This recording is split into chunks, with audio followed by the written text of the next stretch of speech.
post this lecture to my YouTube channel.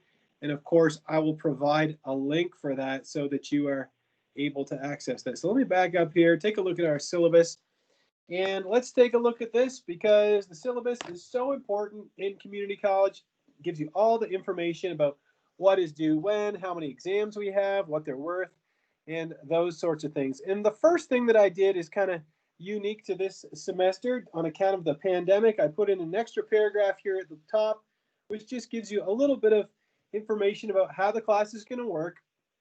And I'll get into even more detail as this moves along, but I've already recorded all of the lectures as videos that are posted to my YouTube channel.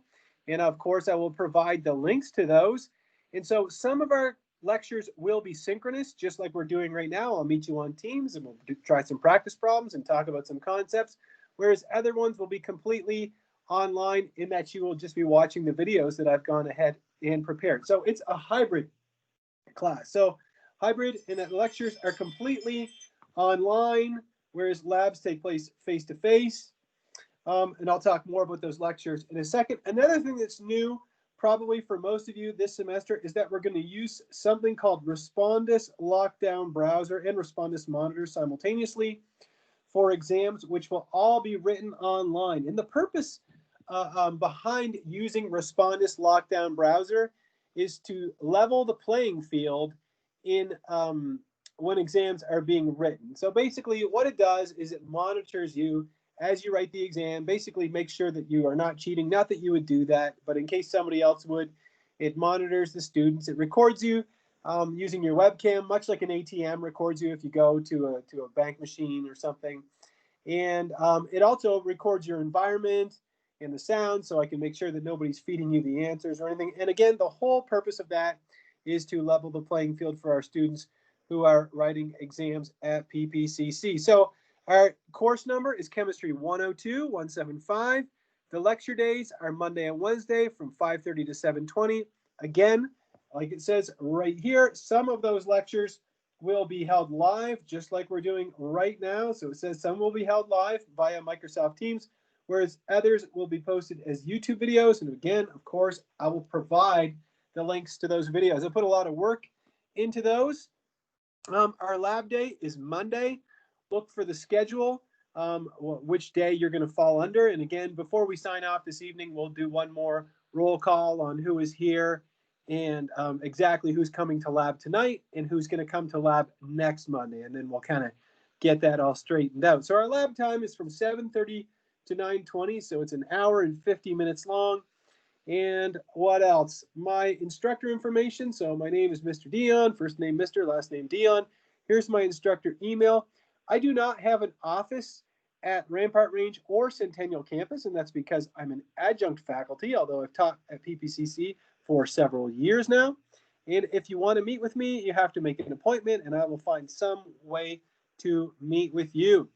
We have some important dates here. Notably, the drop date and the withdraw date are very important for students. Are usually interested in that. What else? The prerequisites for this class are Chemistry 101 Math. 090 or Basics of Algebra is also a prerequisite. However, we will not be seeing a whole lot of math in this class. This is where the rubber meets the road, talking about the textbook right here. So the textbook that you need is the 10th edition of General Organic and Biological Chemistry. The author is Catherine Deniston. If you have a 9th edition of the book, maybe you have a friend or a loved one who's taken this class before and you have an older edition of the book, that will totally work. You don't have to go out and buy a brand new edition of the textbook. If you want to, that's great. The 10th edition has been used for about a year now, but if you have an older edition, that will completely work. And you can purchase that at the bookstore at Centennial or Rampart Range, I believe, and I presume that some of you have purchased it already. You also need a lab manual. Of course, you need a lab manual, and that could definitely be purchased at Rampart Range or Centennial. It's General Organic and Biological Chemistry Laboratory Experiments, written by Mary Neely et al. And you use that laboratory manual to actually complete your lab reports, which you hand in to me. And again, I will provide you with even more information about that when we step into the lab this evening or next Monday, depending on when you're coming to lab. Another thing, in the age of COVID, all students have to have some kind of reliable internet connection for viewing lectures and for taking exams. Now, a question that I've received from a student a while ago is, will there be computers on the at the PPCC campus, whether it's Centennial or Rampart Range, where I could use Respondus lockdown browser? And that is something I'm still trying to figure out. I actually contacted the chair of the chemistry department about that, and she is supposed to get back to me this week. So I will provide information on that as soon as it becomes available. And what else do you need in this class? You need a good set of laboratory goggles. Look, we have laboratory goggles, or we normally had laboratory goggles in the lab that you could borrow, but in the time of COVID-19, I would highly advise against that. Okay, I would bring my own goggles, keep them to my own self, and I wouldn't be touching any goggles to my eyeballs that were, or having them near my eyes that somebody else had worn. It's just a little nasty. Anyhow, I'm going to talk more about D2L in a few minutes, which is our learning management system, where I have all of our slides and all pertinent information to this course. But before we get into that, let's talk about, how do you get a good grade in Chemistry 102? Well, we have some exams, we have labs, and we have quizzes. The quizzes are the same thing as homework. It's just there's no homework tab in D2L. It's just called quizzes.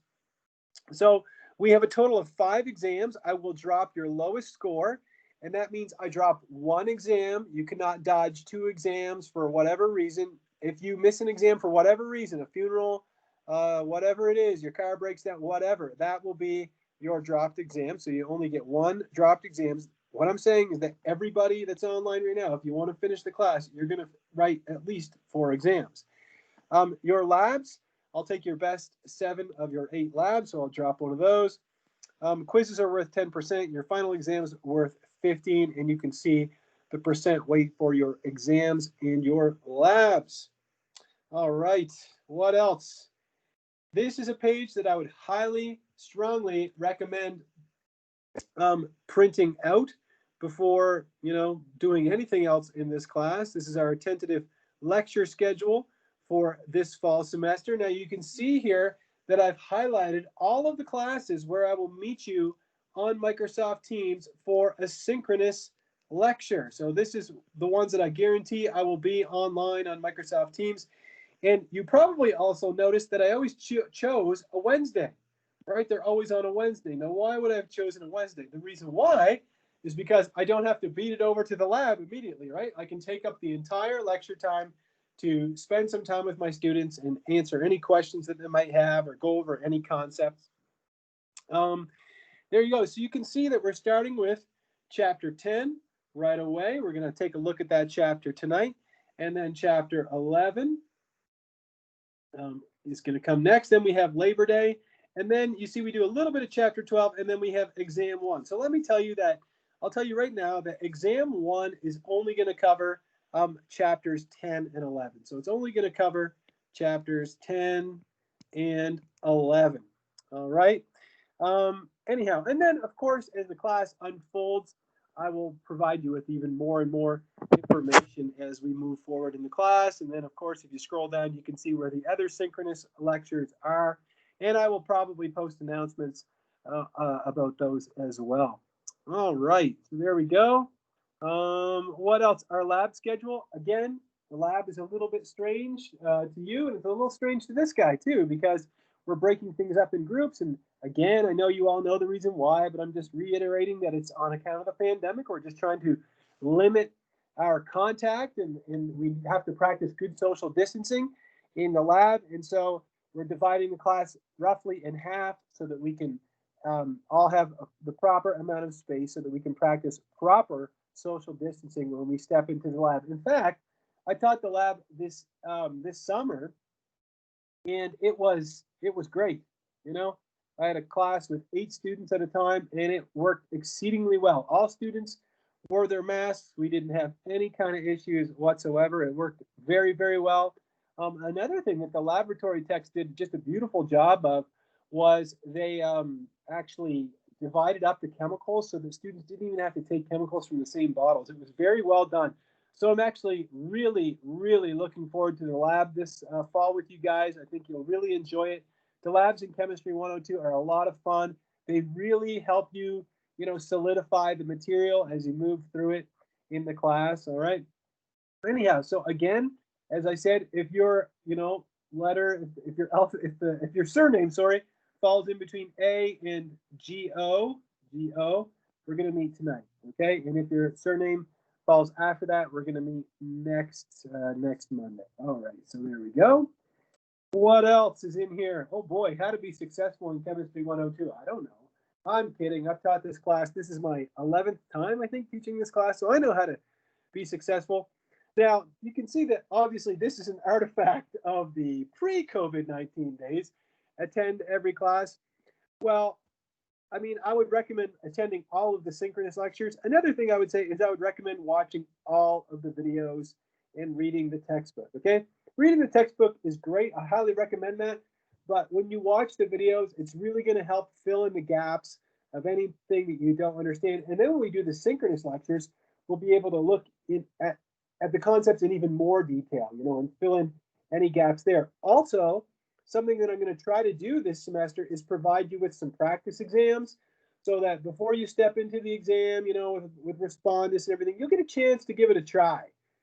Instead of just walking in like cold and never having seen it, never having tried it, I'll try to give you a practice exam so that you can, be a little bit more comfortable when you take your first exam. Anyhow, yeah, I'll just be frank with you that, again, I've taught this class many times, and the students that are the most successful in this class are students that are tenacious. What do I mean? Students who do all of the practice problems that I suggest, students who do a little bit of organic chemistry every day and don't wait until the night before an exam. A little bit of chemistry every day is a lot better than a whole bunch of chemistry the night before an exam. What else? You've got to do things like this one. Keep up with lab reports, homework assignments, and the lecture videos.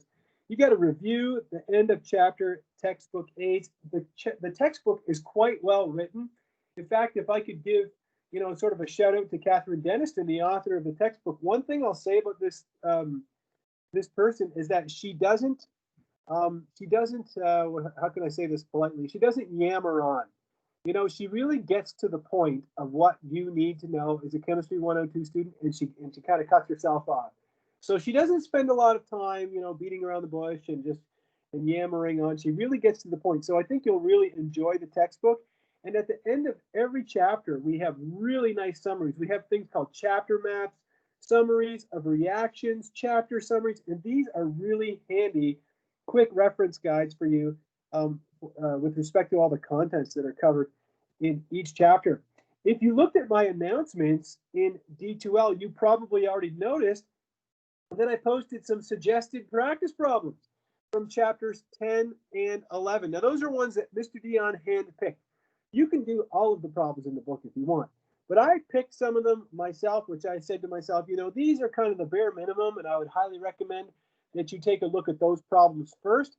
I also chose the ones that you have the answers to. Okay, so you only have the answers to the odd numbered questions, I believe, and so those are the ones that I chose. So I would recommend just trying the questions that I suggested, and then maybe if you need some more help or some more practice, rather, you could take a look at some more problems in the book. If you need help, ask. I don't have an office, but of course, reach out if you need some help with the class. Do not use your electronic devices in class. Well, again, that's kind of an article of the pre-COVID days. Anyhow, D2L, I'll talk more about that in a second. I'll talk more about the exams, homework assignments, which are posted under quizzes. The syllabus can be adjusted. Here's how the letter grades work at PPCC. They're shown right here. So here's the evaluations for A, B, C, D, and so on. And again, I told you I wasn't going to go over the entire thing in detail, but I want to point out one thing. In the lab procedures, I'll go over that in the lab with you, is this part right here.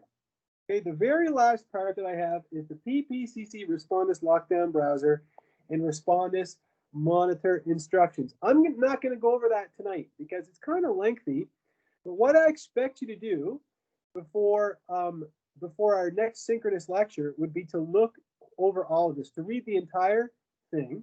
Okay, there's a nice YouTube video that you can watch that explains what Respondus Lockdown Browser is, And that will really give you the background that you need to step into the practice exam, to step into the actual exam, and be comfortable using Respondus Lockdown Browser. So again, I want you to read all of this and the entire rest. I spent a lot of time putting these instructions together. You can see there's quite a bit here. Anyhow, and that's it. That's the whole beautiful syllabus. Gee, it took me forever to put it together, but it only took me a few minutes to talk about it. Anyhow, there we have it. So now I want to switch gears for a second and show you our class's D2L homepage. So this is what I see when I log in, but I'm an instructor. And so I'm going to go into the class list here, and I am going to impersonate Ernie Aardvark. And that way it will seem like I am a student. And so this is what you guys should see, something like this when you log into our class's D2L page. So we have the course home, content, assignments, so on and so forth. So the first thing that you'll see are the announcements. I would recommend checking the announcements on D2L every day. I check Twitter probably 10 times a day, probably more. I'm just embarrassed to admit it. So I know it's not a huge effort to, you know, just kind of quickly check, hey, is there anything new going on in D2L? Did Mr. Deon post an announcement? And you can see that in this first announcement here, my welcome announcement, I put a short video together which goes over some of the concepts that I just spoke about. I provided the link for Microsoft Teams. I also posted a link for Chapter 10 videos. This is a playlist on my YouTube channel, which covers all of the content of Chapter 10. The link to practice problems, the suggested practice problems in the book, the link to the syllabus and schedule, it's all there. Everything is there. All right, so let me show you what else is on here. If you look at content, so if you click on content, okay, you can see here's our syllabus. All of the lecture slides are in there. So the lecture slides for every chapter are in there, chapter 10 through 23. What else is in there? The rules and regulations for the chemistry lab. Of course, I'll go over that with you in the actual lab. And then there's a handout for an exam. I'll have to spruce that up later on. And then you have a periodic table. Anyhow, and as the semester rather unfolds, I'll give you even more, or I will post even more and more things in the content. There's nothing under the assignments or discussions tab that's important for us, or the rubrics, grades. But then when you go into quizzes, if you click on quizzes, the quizzes tab is where I have all of your homework assignments and your exams. So you can see that what you have available to you already is the homework for chapter 10 and the homework for chapter 11. So what that means is you could do that homework tonight if you want. You're like, Mr. Deon, I haven't learned organic chemistry yet. Okay, well, maybe not tonight. But you see that you have until August 31st for homework 10, and you have until September 7th for homework 11. What else do you see? You see that you have 2 attempts. So on the homework, we're not that tough on you. We give you a couple chances, okay? What else? You can see that if you look down here, I have some practice exams for number 4 and number 5. I have the final exam. I don't have a practice exam for exam 1, and I don't have the exam for exam 1 yet, but I will put it in there very shortly. And of course, for the exams, you only get 1 chance, but for the practice exams, you get to try that a couple times if you wish to do that. So again, this is the quizzes tab. It has your homework, and it's where you'll also find all of your exams. All right, there you go. So that's kind of the crux of what you need to know from D2L. Let me just show you one other thing. Is that it says here, show all announcements. I'll click on that. And besides my welcome announcement, was that on here? Anyhow, let me show you something else then. What I wanted to show you is this, if it will work, is down here where it says suggested practice problems. So from the 10th edition, what you would do is you would click on that, and it should open a PDF, and there you go. So from chapter 10, I recommend doing problems 25, 31, 33, 35, 37, so on and so forth. So these are all the suggested problems. Again, you have the answers to most of these problems at the back of your textbook. All right, so that's a lot of good information there that should be handy to all of you. Just gonna go into my Teams for a second here. And you know what I could do? I'll stop presenting. Here we go. And I will share my camera with you so that you can see my face, even if you don't want to. And before we get into the nuts and bolts of talking about chemistry, I was just curious if anybody has any questions about anything.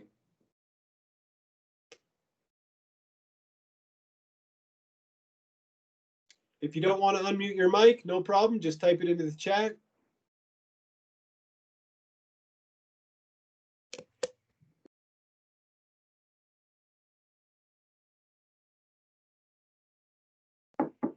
All right. No questions at all? Okay. Well, let me double check our attendance here very quickly. Yes, I was curious about the exam format. Oh, that's a good question. Yeah, it depends on the exam. And of course, as we get closer to the exam, I'm going to provide you with even more and more information about it. But since we're using a Respondus Lockdown browser and all the exams are completed online, this semester, all of the exams will be multiple choice. Okay, so they're all multiple choice questions. So anyhow, but the way that we can, kind of say, well, that's okay, is because the ACS final, which is a standardized exam across the entire country for this class, for this exact class that you're enrolled in, is a 100% multiple choice exam. Also, I'm sure that several students in this class are interested in nursing and might be interested in the HESI or the HESI exam. And for that, that is also a multiple choice exam. Somebody says, we don't have our booklet yet for labs and we are in the group tonight. How should we do the lab without it? Don't worry about it. We're not doing a lab tonight. So if you look at the syllabus and schedule, you can see that tonight we're just doing a check-in. So if you look at tonight, it says drawer check-in, laboratory safety rules, and first day tasks. Your first lab, if you're in tonight's group, won't be until September 14th when we do lab 1, which is compounds, properties, and reactions. So don't worry if you don't have the lab manual yet. No worries. All right, any other questions?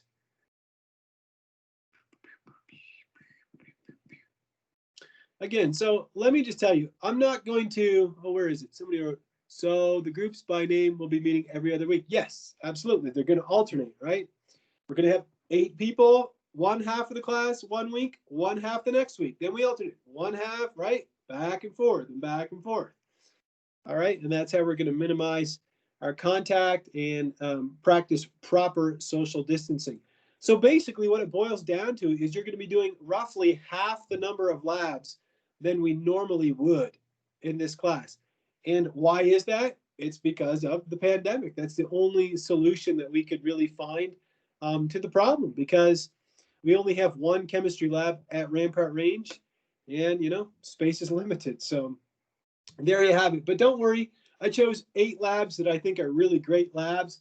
I also will, we're also going to do a couple of dry labs that you can do at home. So there's a couple of weeks where I have 2 labs, and don't worry about it. I'll tell you all about it. So remember, I'm not against you. I am for you, right? There's no lab practical in this class. So if you do well in this class, I'll be happy. Okay, so it's not me against you. I want you to be successful in this class. So any information that you need that I can provide, I'll provide it to you. Okay, I'm not going to leave you hanging like, surprise, here's an exam and you have nothing, you have no idea what's going to happen. I'll tell you all about the exam, how I write it, how many questions, how long you have, and all that kind of stuff. All right. Okay. No, there's no lab practical in Chemistry 102. Let me just take attendance one more time here. I'm looking for a couple of students. Hey, Vanessa. All right. I see Vanessa is here. So I'll mark her present. Who else? Is Maddie Ivan here? Can you? I don't see Maddie. Oh, yeah, Maddie Ivan, I do see you. Thank you. Thank you very much for responding. And then one more person. MB. Madison Brim, are you here? I see you there. Madison Brim, are you there? Great. Awesome. I'll give that a thumbs up. And I'll give, yes, there we go. That's fantastic. Great. So that means that literally every single person showed up. Now, what that means to me, you're like, okay, I don't care. What that means to me as your instructor is we've got to be, can you see my face? Am I broadcasting my face right now? Where am I? Come on. There we go. There's my face, okay? Now can you see me? Okay. So what I was going to say is, since everybody is here, we have got to be very careful on when you show up to the lab, okay? So you've got to know when you're coming to lab. So everybody from A up to GO, which is Eric Godey, okay? You're coming tonight.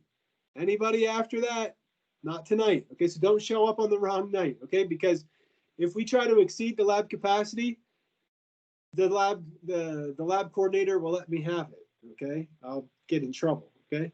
So we can't do that. All right, and again, I'll do one more roll call on who's going to come to the lab tonight before we sign off. But we've got, I said I'd lecture till around 6:30. So that means we've got 28 minutes to talk about organic chemistry. Who's pumped? Who's juiced? Let's do this. All right. Good. Great.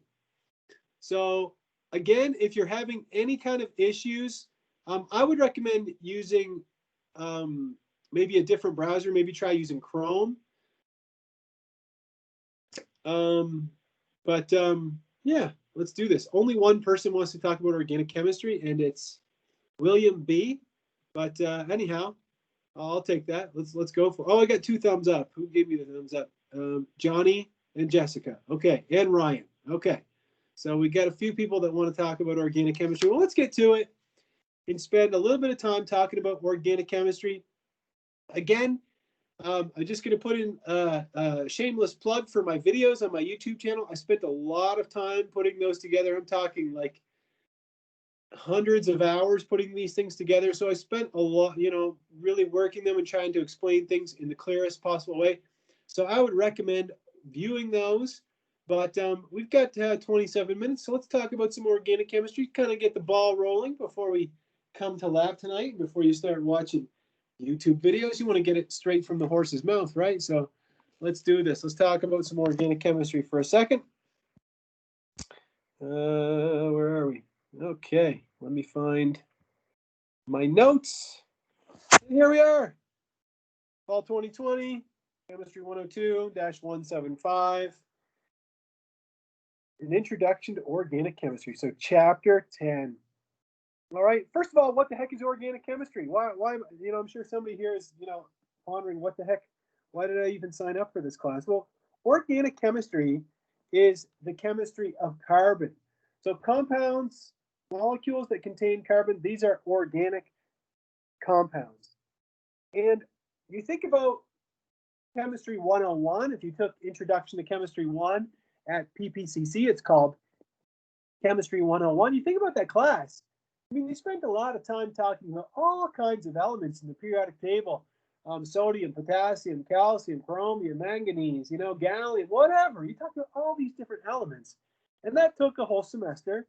And now you're in a class that's going to spend a whole semester talking about one element, right? Does that seem reasonable? Well, yeah, it is. Okay, you're going to spend a whole semester just talking about compounds that contain carbon. And the reason why is because carbon is just such a unique element. Why is it so unique? It's unique because it can form so many compounds. Millions and millions of compounds can be made with carbon. And the reason why there are so many organic compounds is thus. Number one, carbon forms stable covalent bonds with other carbon atoms. So it says here that carbon can form up to 4 covalent bonds with other carbon atoms. That means if I have a carbon atom, I'll represent it like that. C, which is the atomic symbol for carbon. Carbon can form 1, 2, 3, 4 covalent bonds. But it can form 4 covalent bonds with other carbon atoms, right? So I could put a carbon here, one here, one here, and one here. So that's pretty unique. Yeah, that's pretty unique. What else? Carbon atoms can form stable bonds with other elements. So we're going to see lots of other players in organic chemistry. We're going to see oxygen, nitrogen, sulfur, the halogens, right? What are the halogens? Chlorine, fluorine, bromine, and iodine in no specific order. What else? Carbon can form bonds to phosphorus, right? Phosphorus, it can form bonds to silicon, All right, carbon can just do so many interesting things. And it says here that the presence of these other elements confers many new physical and chemical properties on an organic compound. So there are so many types of organic compounds. Why? Let's review this slide. Because carbon can form up to 4 covalent bonds with other carbon atoms, and it can form stable covalent bonds with oxygen, nitrogen, sulfur, chlorine, fluorine, bromine, iodine, phosphorus, silicon, and other elements as well. Very unique. And, oh, you don't see my picture? Let me see. Double check. Here we go.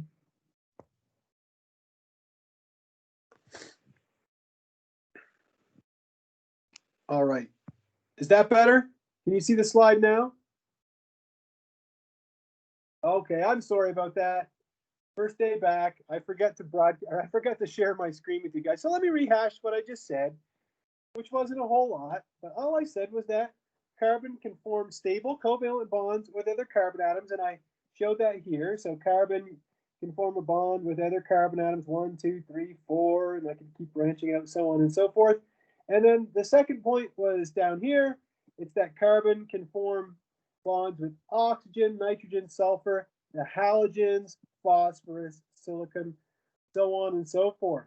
All right, so that's all you missed in terms of what I projected. So let's move on to the third reason. Why are there so many stinking organic compounds? This is a really cool one, is that carbon atoms form double or triple bonds with other atoms to produce a variety of structures with differing properties. So not only can carbon form 4 single bonds, it can also form double bonds. All right, so what's a double bond? This is a double bond shown right here between 2 carbon atoms. This is a double bond between a carbon and an oxygen. It can also form triple bonds, right? Triple bonds. So it can form a triple bond. Here's a triple bond between 2 carbons. Here's a triple bond between a carbon and a nitrogen. There you go. And there's no other element on the periodic table that can do all of these things, right? You'll have elements that can do double bonds, but you might not have one that can have all these other properties. All right, let's move on. Other reasons why there are so many organic compounds. You guys remember a few years ago, there was a movie that came out with Bradley Cooper in it, and it was called Limitless. Well, here's a practical application. The number of ways to rearrange or to arrange carbon and other atoms is pretty much limitless. We can have chains of carbons all linked together, one after another. We can have rings. We can have branch chains or linear chains. So this example right here, I would call this a linear chain because all of the carbons are linked together. We have 1 carbon, 2, 3, 4, 5, like that. This is a ring structure, because the carbons are all linked together in a ring, right? Or in a cyclic orientation. 2 organic compounds may even have the same number and kinds of atoms, but completely different structures. And we call these isomers. So what that means is that you could have 2 compounds that have the same formula, but if they're connected differently, they'll have different properties. And we call these isomers. I'll talk about that more in a second. Anyhow, let's get back to your Introduction to Chemistry 1 class just for a second here. So if you think about what you learned in Chemistry 101, I'm sure that some of you might have taken it over the summer or maybe in the spring or something. What's the big difference between organic and inorganic compounds? Well, first of all, organic compounds, what we see in this class, we're mostly going to be dealing with covalent bonds. And covalent bonds are the result of electrons being shared. Whereas inorganic compounds, on the other hand, usually have ionic bonds, and they're involved in electron transfer. So an example of an inorganic compound, these are things like sodium chloride, right? Potassium bromide, calcium chloride, right? All that good stuff that you would have learned how to name back in Introduction to Chemistry 1. Okay, so those are ionic compounds, right? Because they're made of a metal, right? These elements here, sodium, potassium, and calcium, these are all metals, right? And chlorine, bromine, Those are non-metals. Non-metals. Okay. So again, organic compounds are usually made up of what? Elements like carbon, hydrogen, oxygen, nitrogen, sulfur, right? We just talked about that. And what do these elements all have in common? They're all non-metals. Okay. So when a metal bonds with a non-metal, we have an inorganic or ionic compound. When non-metals bond together, we have a covalent compound, and organic compounds are covalent compounds.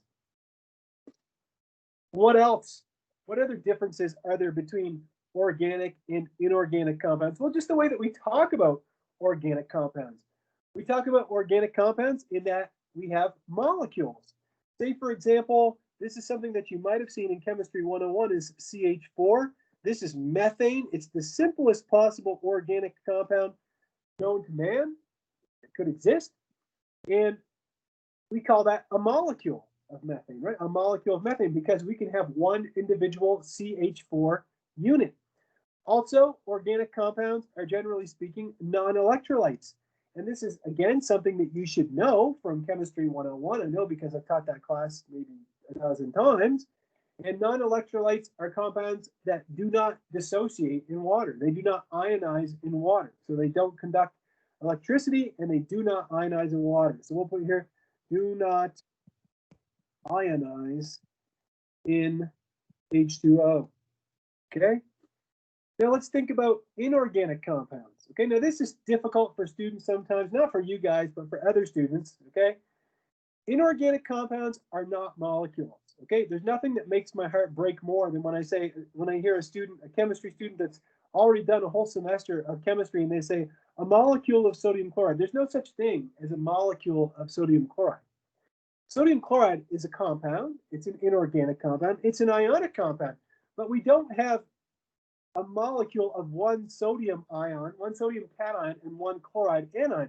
No, sodium chloride exists as a crystal structure.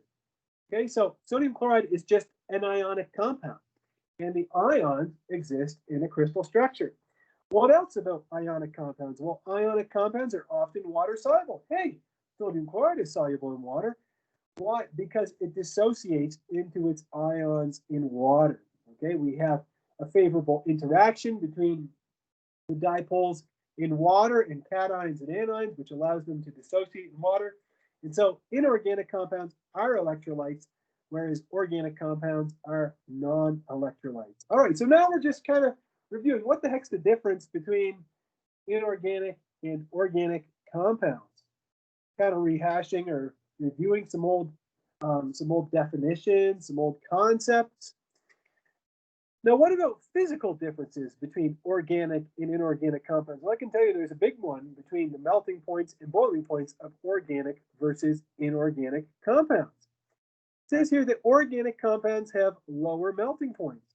Why? Because the forces that hold organic molecules together are much weaker than those that hold inorganic compounds together. Let me give you an example. Let's say we have something like carbon dioxide. Or let me make something even easier. Let me say we have something like methane. Okay? We have methane. I'm going to draw the VSEPR, or the three-dimensional structure of methane. You should remember valence shell electron pair repulsion. That's something that you would have learned in Introduction to Chemistry 1. All right, there are no dipoles in methane, right? There are no polar bonds in methane. There's only carbon-hydrogen bonds, and the difference in electronegativity between carbon and hydrogen is small enough that we don't consider it a polar bond. And so what's going to attract one molecule of methane to another molecule of methane? Well, what's going to attract them are London forces, right? And you should be aware of what dipole forces are and London forces. And London forces are relatively weak. In fact, they're the weakest type of intermolecular force. Now, what if we have something like sodium chloride, right? NaCl. Well, sodium chloride has a sodium cation and a chloride anion. And so those anions are going to have a much stronger attraction, right? Full positive, full negative. Okay, and that's why to melt something like sodium chloride, it takes a lot more heat than to melt something like methane. In fact, methane is a gas at room temperature, whereas sodium chloride is a solid at room temperature.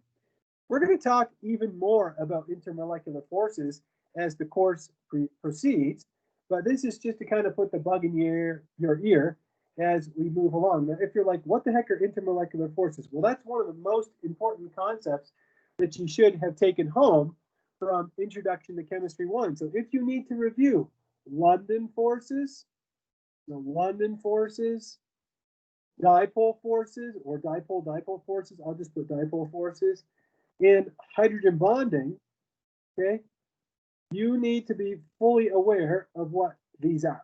Okay? You need to understand these intermolecular forces. Will I explain them from time to time? Yes, but will I reteach all of Chemistry 101? No, okay? What else? Inorganic and organic compounds. All we're doing here is just kind of a comparison of the two. Water solubility. I'll skip ahead to inorganic compounds, right? Sodium chloride, everybody I'm sure online knows that sodium chloride is completely soluble in water, highly soluble. Whereas organic compounds, not necessarily, right? Some organic compounds can be water soluble, but a lot of them are water insoluble. In fact, let me give you an example, okay? Let's say I write down this molecule here, and you'll have to bear with me. It's going to take me a second to do it. Okay, so the correct number of carbons, and now I'm going to attach a hydrogen to each one of these. You know what? For the first probably 5 times I taught this class, I used to walk into the room. I wouldn't introduce myself. I wouldn't say what class it was. I wouldn't take attendance. I wouldn't do anything. The first thing I would do when I would walk in the room is I would say, carbon has 4 bonds. That's it. That's the first thing I would tell my students, because I figure the first thing I ever tell you, you won't forget it. Okay, carbon always has 4 bonds. Anyhow, I digress. Let's take a look at this molecule.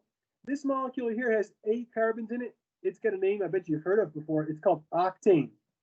And you probably know that octane is found in gasoline. In fact, we have what's called the octane rating to determine how good or how cleanly a fuel can burn, I should say. Anyhow, is anybody that's online, has anybody ever spilled gasoline on a puddle? You know, maybe at a gas pump or something? Does anybody know, does gasoline, like octane, does that dissolve in water? Did anybody answer that? I don't think so. Yeah, the answer is no. If you've ever spilled gasoline on water, right, gasoline or a nonpolar compound will not dissolve in water. Why? Because there are no polar bonds in octane. A carbon-hydrogen bond is nonpolar, and a carbon-carbon bond is also nonpolar.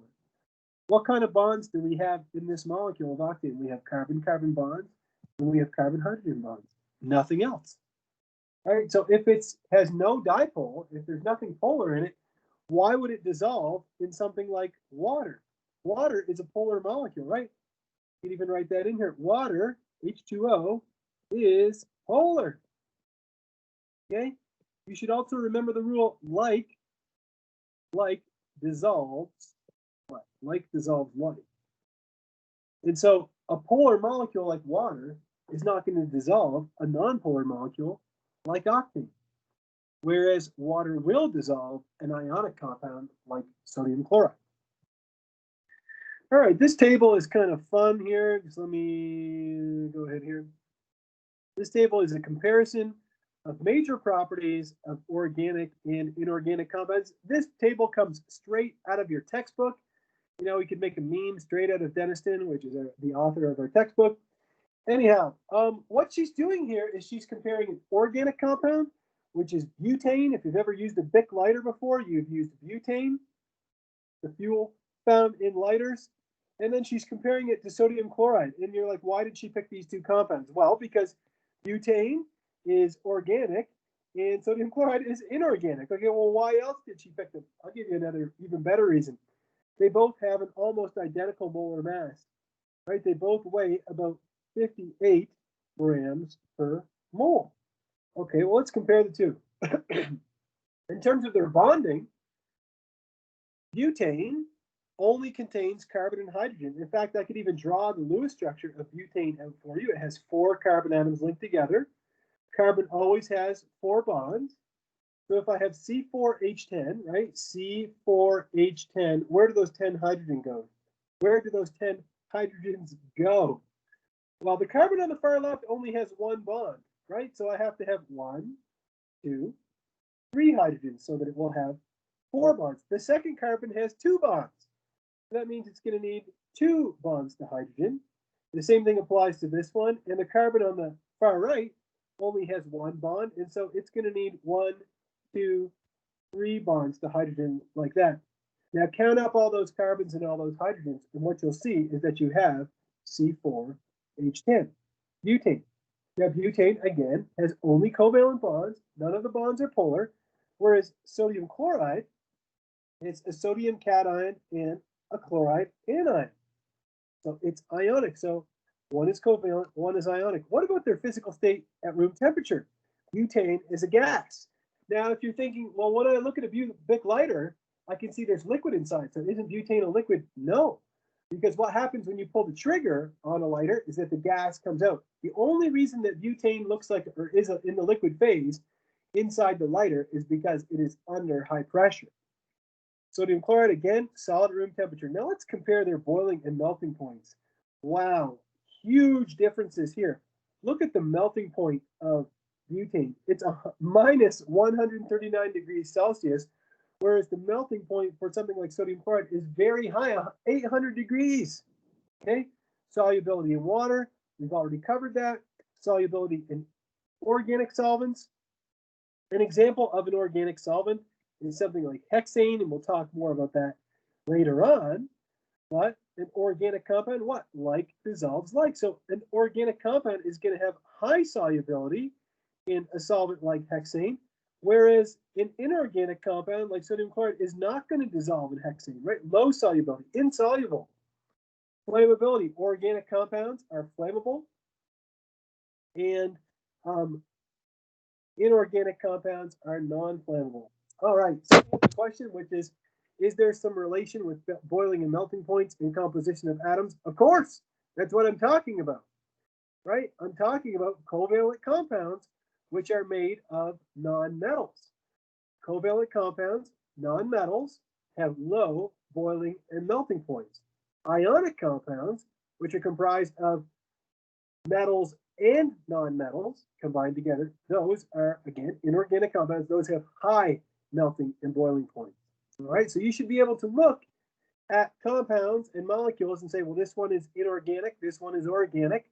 So the inorganic one should have a higher melting point or a higher boiling point, so on and so forth. All right, let's move on from there and let's switch gears and let's get down to brass tacks, what this entire chapter is about. And what this entire chapter is, I should say, mostly about, are the hydrocarbons. And you can probably guess that hydrocarbons are compounds that contain only what? Carbon and hydrogen, nothing else. In fact, we even looked at a few hydrocarbons already this evening. All right. So hydrocarbons are nonpolar molecules. They are not soluble in water, and they are soluble in typical organic or nonpolar organic solvents like toluene and pentane. Let me go over this again. Can anybody tell me, if I write out a carbon-hydrogen bond or a carbon-carbon bond, are those polar bonds or non-polar bonds? Who could answer that?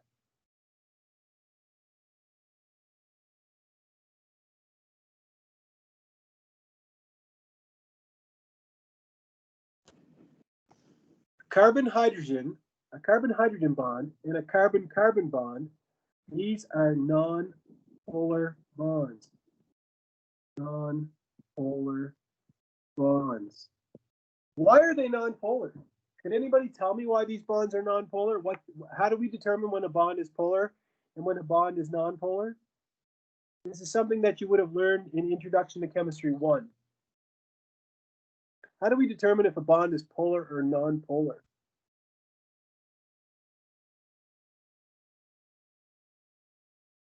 Exactly, electronegativity, the difference in electronegativity, precisely. So if I move this down here, okay, well, how do we calculate electronegativity? The difference in electronegativity, carbon has an electronegativity of around 2.5, and hydrogen has an electronegativity of around 2.1. So the difference in electronegativity between a carbon and a hydrogen is 2.5 minus 2.1, which is equal to 0.4. Generally, when you have a difference in electronegativity that's less than 0.5, it is considered nonpolar. Okay?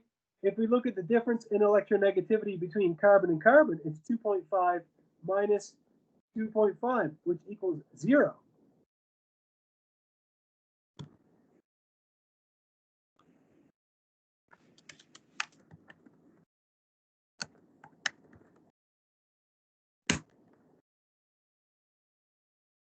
And so if there's no difference in electronegativity,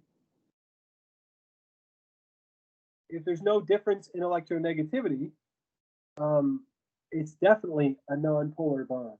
Okay, so these again are concepts that I have to pause the lecture here. There's something going on here at my house. Just give me 1 second.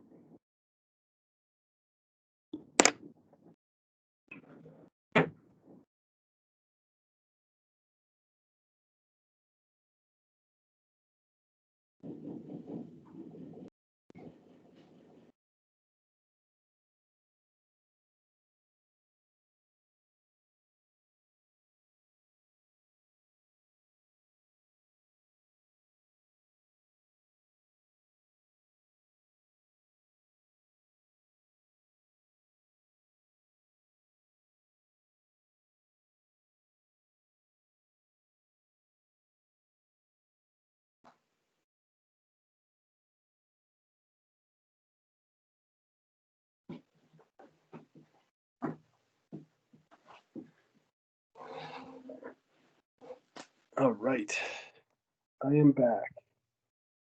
Okay, so there we go. So my point is that a hydrocarbon is a compound that contains only carbon and hydrogen. Therefore, it can only contain carbon-hydrogen bonds and carbon-carbon bonds. These are nonpolar bonds. So if the molecule is nonpolar, it cannot dissolve in water, which is polar. So any hydrocarbon is not going to dissolve in water. All right. Let me just that for a second. And do this.